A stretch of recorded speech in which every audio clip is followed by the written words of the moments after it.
ሀገራችን ኢትዮጵያን ተዋሕዶ ሃይማኖታችን መላውን ዓለም ሁሉ አጎራባች ሀገራትን ሁሉ መላውን ዓለም ሁሉ በቸርነቱ ይጠብቅልን። መከራውን፣ ሞቱን፣ ግጭቱን፣ ረሃቡን፣ ስደቱን፣ ጦርነቱን ከሕዝባችን ከዓለማችን ያስወግድልን። ሰላሙን፣ አንድነቱን፣ ፍቅሩን፣ መተሳሰቡን ለሕዝባችን ይመልስልን። የታመሙትን በየሆስፒታሉ በየቤታቸው ሆነው ምሕረት የሚሹትን የምሕረት አምላክ ምሕረት እጁን ዘርግቶ ይፈውስልን።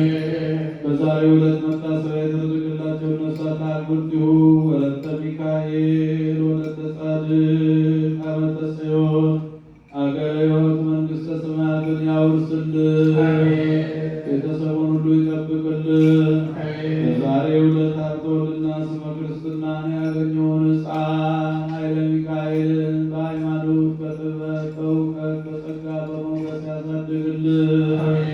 ቤተሰቡን ሁሉ ይጠብቅልን።